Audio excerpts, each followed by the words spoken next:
Dear students, class 11th हम पढ़ रहे हैं गुरुत्तर श्रेणी। बच्चों, गुरुत्तर श्रेणी का हम बताए थे आपको गुरुत्तर माध्य। ठीक है, गुरुत्तर माध्य होते क्या हैं तो हमने कुछ वीडियो में आपको पहले वीडियो में बताया था। तो कुछ बच्चों की शिकायत थी, तो सर गुरुत्तर माध्य समझ में नहीं आ रहा है, तो फिर से इसको रिपीट कर दे रहे हैं। बच्चों, गुरुत्तर माध्य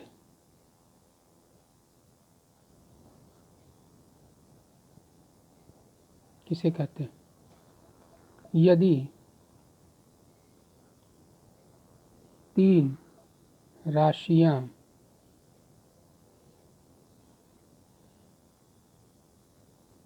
गुरुत्तर श्रेणी में है तो बीच की राशियों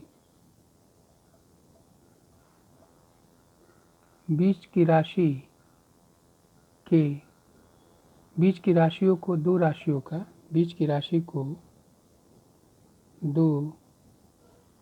राशियों का गुणोत्तर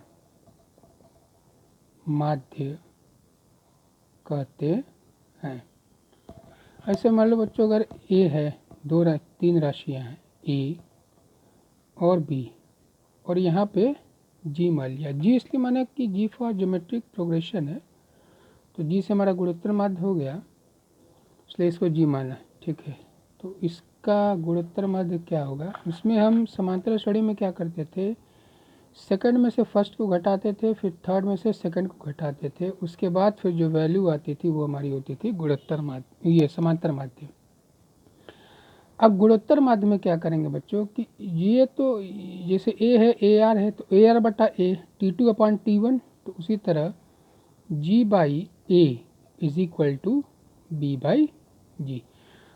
गुणोत्तर श्रेणी में जो सारा अनुपात निकलता था, कैसे निकलता था? T2/T1 is equal to T3/T2।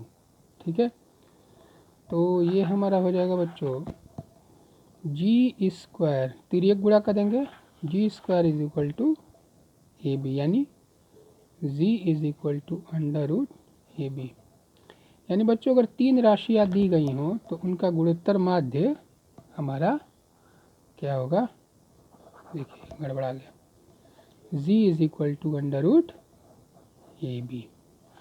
ठीक है, मतलब दोनों राशियों का जो बीच की राशि है उसके मतलब पूर्वत और उत्तरवत दोनों राशियों का गुणनफल का स्क्वायर रूट।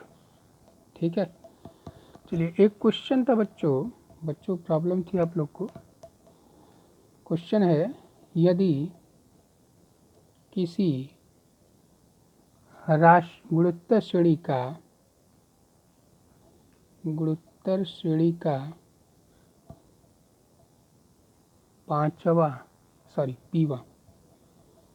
पीवा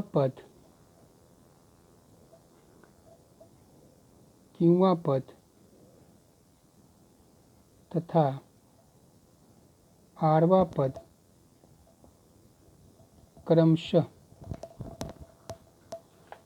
क्या बच्चों ए, बी तथा सी है, तो सिद्ध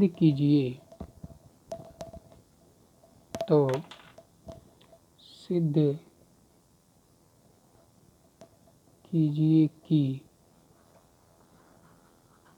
ए के power q minus R into B के power R minus P into C के power p minus Q is equal to 1। तो इसका सलूशन लिखते हैं। मान लेते हैं, माना प्रथम पद इज इक्वल टू कैपिटल है क्योंकि यहाँ ए दिया है इस्तेमाल, तथा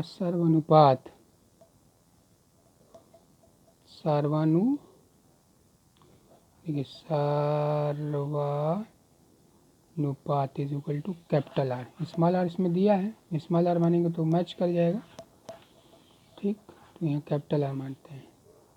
तो पीवा पथ ऐसे करते हैं, T P is equal to A into are के पावर पी माइनस 1। ये क्या है बच्चों, ये है A is equal to A into are के पावर पी माइनस 1। अब देखो बच्चों क्या है, ए के पावर क्यू माइनस आर, तो ए के power Q minus R is equal to A into R P minus 1 के पावर क्यू माइनस आर, यानी ए के पावर क्यू माइनस आर और आर के power P minus 1 Q minus R, ठीक है। ये हमारा हो गया समीकरण 1, ए के पावर क्यू माइनस आर। इसी तरह टी क्यू निकालेंगे, टी क्यू ए आर के पावर क्यू माइनस 1, ये हो जाएगा आपका ए तो इसी तरह रहेगा, ठीक। क्यू क्या है, बी, तो आर के पावर क्यू माइनस 1। अब गुणा कर देंगे या लिखेंगे मुझे तो अंडरस्टूड हो रहेगा, क्यू माइनस आर से पावर करने पर, तो बी के power R minus P is equal to A, direct कर रहे हैं, R minus P into are के power Q minus 1 R minus P. तो ये समीकरण 2 हो गया। फिर T R is equal to A into R minus 1, ये टी आर क्या है, सी है, सी, हाँ, तो ए इंटू आर के पावर आर माइनस 1, तो सी के power P minus Q is equal to A into are के पावर पी माइनस क्यू, हाँ, पी माइनस क्यू, ये समीकरण 3। अब समीकरण 1, 2 तथा 3 का गुणा करने पर, तो ए के power Q minus R, B के power R minus P, C की पावर पी माइनस, गुणा कर देते हैं बच्चों, ये हो जाएगा ए क्यू माइनस आर के पावर इसमें गुणा कर देते हैं direct, P Q minus P R plus are minus Q into ए के power R minus P. Direct गुणा कर रहे हैं यहाँ पर, यहाँ जो है इसको हम डायरेक्ट यहाँ पर गुणा कर दे रहे हैं ताकि हमारा समय बचेगा। ए के power Q are minus Q P minus are plus P, फिर इंटू ए के power P minus Q into are के पावर आपका हो जाएगा R P minus are Q minus P plus Q. अब घातांक के नियम से जो बेस है बेस की तरफ लिख लेंगे और पावर को ऐड कर देंगे, तो ए के पावर क्यू माइनस आर, देखिए आप q minus are plus are minus P plus p minus q, फिर इंटू आर के पावर, ये हो जाएगा पी क्यू, थोड़ा ऊपर लिखते हैं, p Q minus P R plus are minus q plus q are minus Q P minus are plus p, या आर थोड़ा ऐसे है, plus are minus P plus r P minus are Q minus P plus q. R से are कटा, p से p कटा, Q से q कटा। हम यहाँ देख लीजिए, ये पी क्यू से पी क्यू कटा है, पी आर से पी आर कटा है, आर से आर कटा है, ये प्लस होगा, ये प्लस, ये माइनस क्यू आर से माइनस क्यू आर, क्यू से क्यू कटा, पी से पी कटा, तो ये हो जाएगा आपका a के पावर 0 r के power 0 is equal to 1 into 1 is equal to 1। तो क्या आएगा a के power q minus r minus p c minus p is equal to, this is proof. ठीक है बच्चों। अब आते हैं बच्चों समांतर माध्य तथा गुणोत्तर माध्य के बीच संबंध।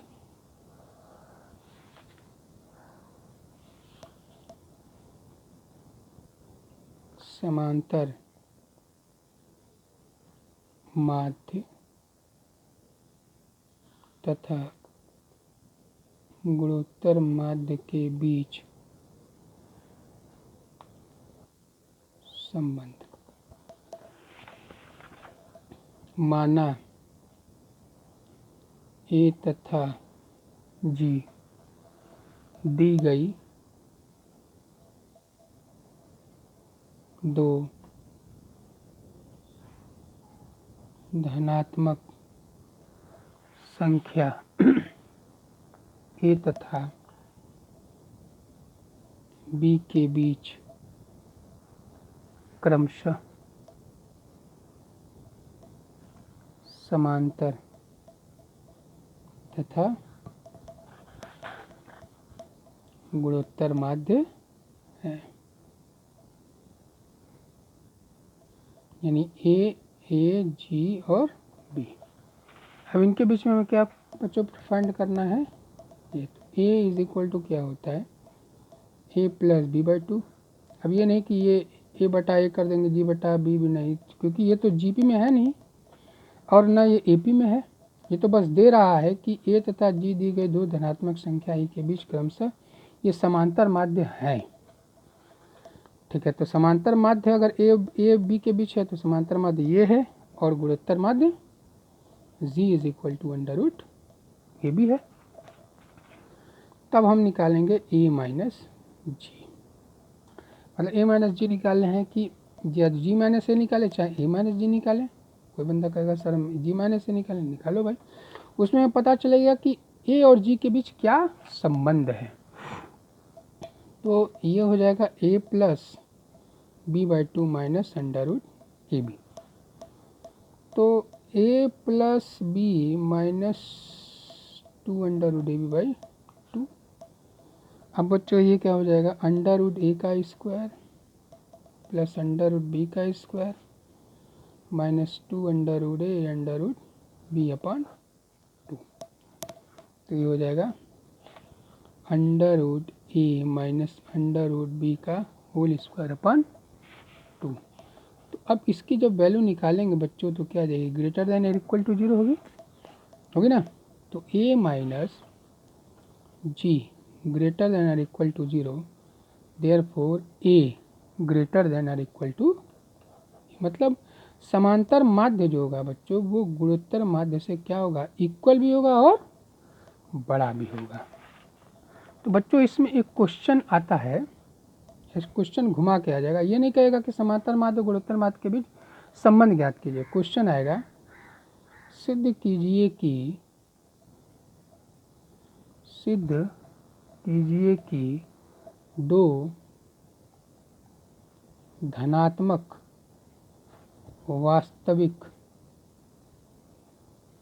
संख्याओं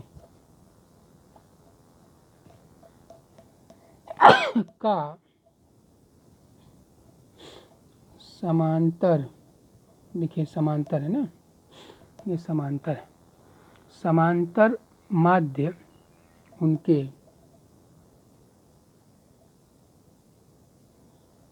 गुणोत्तर माध्य से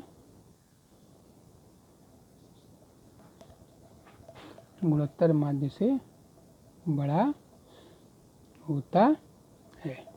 तो अगर यह आ गया क्वेश्चन कि सिद्ध कीजिए कि दो धनात्मक वास्तविक संख्याओं का समांतर माध्य उनके गुणोत्तर माध्य से बड़ा होता है, तो ये हम प्रोसेस करेंगे। ठीक है, मतलब यही लगा देंगे पूरा। चलिए अब आते हैं बच्चों एक क्वेश्चंस है, n का मान ज्ञात करिए। n का मान ज्ञात कीजिए, n का मान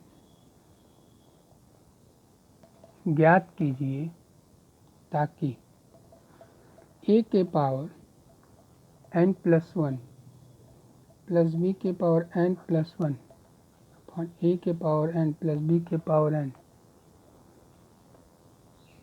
a तथा b के बीच गुणोत्तर माध्य हो। इस टाइप का बच्चों क्वेश्चन था, पिछले वीडियो में दिखेगा समांतर श्रेणी में, कि n का मान ज्ञात कीजिए, यही क्वेश्चन था, और a तथा b के बीच समांतर माध्य हो। तो इम्पॉर्टेंट क्वेश्चन है बच्चों, इस टाइप के क्वेश्चंस पूछे जाते हैं हर एग्जामिनेशन में, इम्पॉर्टेंट है, ठीक है, तो इसे ध्यान दीजिएगा।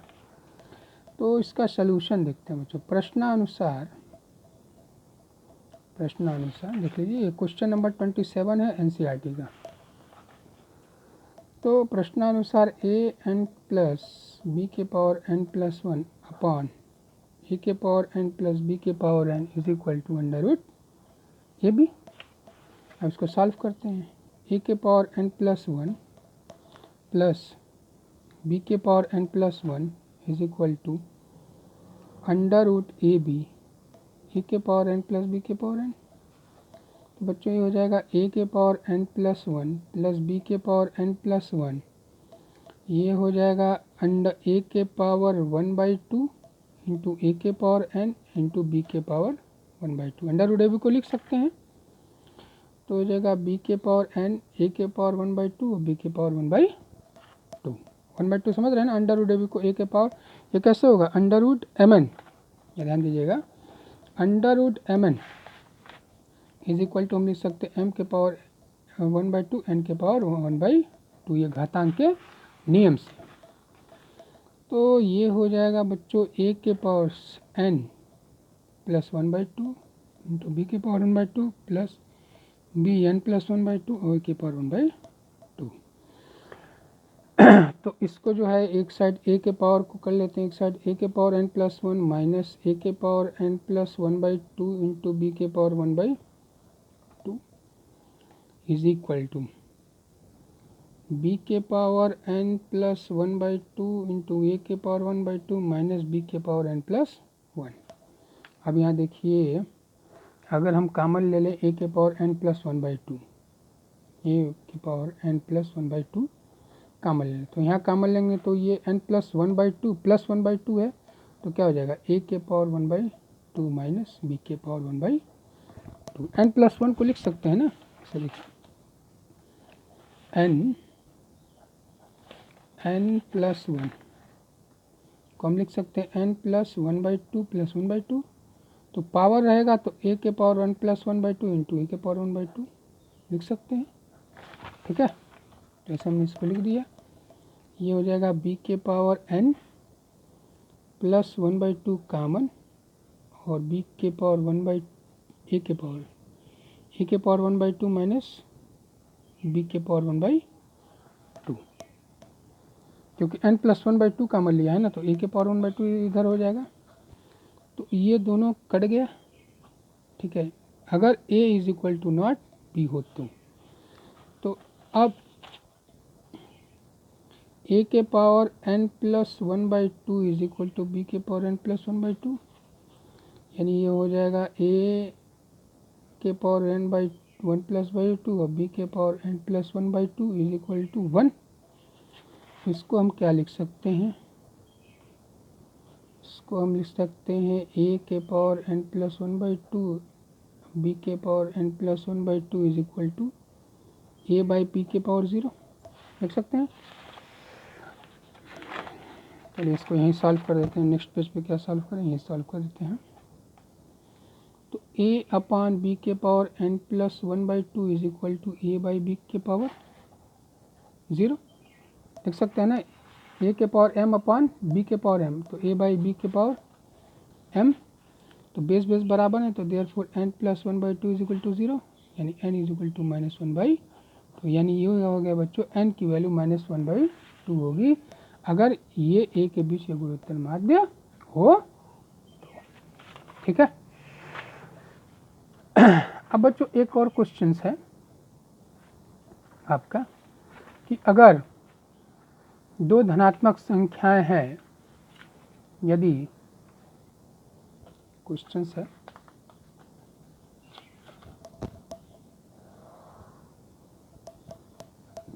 यदि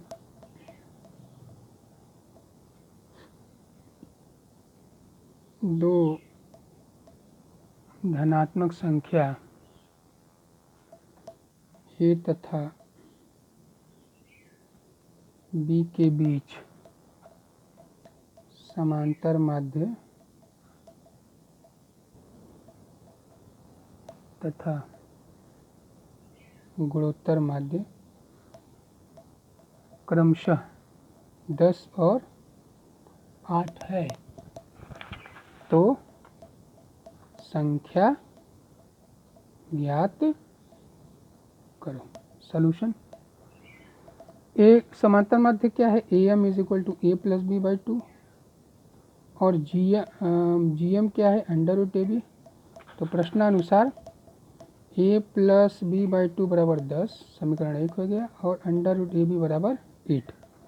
अब इसको सॉल्व करेंगे तो क्या हो जाएगा बच्चों, ए प्लस बी बराबर फ्रॉम 1 और from 2 A B is equal to 64।